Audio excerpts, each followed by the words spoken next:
এই গাজেনিয়া ফুলটা দেখো, রোদের জন্য এর সৌন্দর্য আরও বেড়ে গেছে। তো সকালবেলা ঘুম থেকে উঠে মেয়ের জন্য আলু সেদ্ধ আজকে দিইনি, আজকে গাজর সেদ্ধ আর দিয়েছি ডিম সেদ্ধ। তো ওকে সকালবেলা খাবারটা খাইয়ে রেডি করিয়ে দিয়েছি স্কুলের জন্য। তো গাড়ি আসার জন্য কিছুক্ষণ ওয়েট করছিলাম। তো আজকে সেরকম একটা কুয়াশা নেই, কিছুদিন আগে প্রচুর কুয়াশা পড়েছিল, আর এই সাইড থেকে ওই সাইড কোনো কিছুই দেখা যাচ্ছিল না।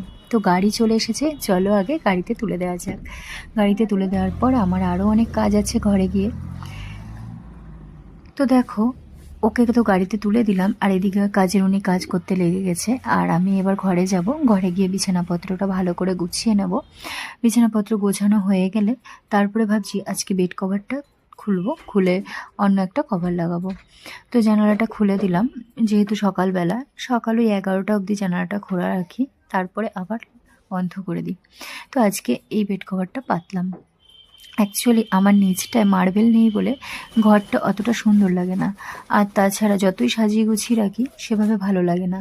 আর বিশেষ করে আমার ঘরটা অনেকটাই ছোট, সেই কারণে জায়গাটাও খুব কম, আর অনেক জিনিস রয়েছে আমার ঘরে, সেই কারণে কিন্তু সামনের দিকটা একদমই জায়গা পাওয়া যায় না। তো চলো, আমি বালিশপত্রগুলো গুছিয়ে ফেললাম, এদিকে মেয়ের পুতুলগুলো সুন্দর করে রেখে দিলাম।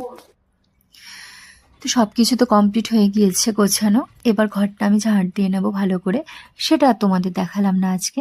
ঘরটা ভালো করে ঝাড় দিয়ে আমি যেই জামা কাপড়গুলো সব বাইরে বার করেছিলাম সেগুলো ভাবছি আজকে মেশিনে দেব। আজকে এগুলো বেশি নোংরা হয়নি, সেই কারণে ভাবছি আমি মেশিনেই দিয়ে দিই, হাতে আর কাচবো না। একটু বেশি নোংরা হলে কি হয়, আমি একটু গরম জল করে সার্ফ দিই, তাহলে না খুব ভালো পরিষ্কার হয়। তো আজকে আমার শাশুড়ি পরোটা বানিয়েছে, তো আমাকে বললো আজকে খেয়ে নিতে পরোটা। আমি অ্যাকচুয়ালি সকালে ভাতই খাই, তো পরোটা সেভাবে খাই না। আর দেখো বাজারও আমাদের চলে এসেছে, আর দেখো এখানটা হনুমানটা বসে রয়েছে, ওর জন্য আমি না বাজারগুলো খুলতেই পারছিলাম না। তো আজকে বছরের প্রথম ঝিঙে এনেছে, ঝিঙে দিয়ে মাছ দিয়ে ঝোল হবে আলু দিয়ে। তো ঝিঙেটা আমার বেশ ভালোই লাগে, তবে প্রথম প্রথম সব সবজিই ভালো লাগে, কিন্তু যখন অনেকটা পুরনো হয়ে যায় না, কিছুই সেভাবে খেতে ভালো লাগে না।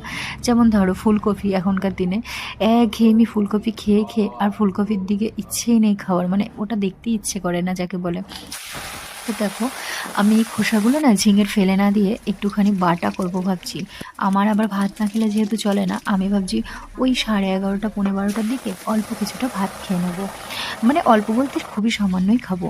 আর দেখো আমার রান্নাবান্না কমপ্লিট। আমার শাশুড়ি বলেছে আজকে একটু টক করতে ওনার জন্য, উনি খাবে, তো সেই জন্য ওনার জন্য একটু টমেটোর টক করে দিচ্ছি। প্রথমে ওটা করে নিয়েছি, যেহেতু আমি আবার টক মানে টমেটো খাই না, সেই কারণে আগেই ওটা করে ভালো করে কড়াইটা মেজে আবার বসালাম। তো দেখো এখানে আমি ঝিঙের তরকারিটা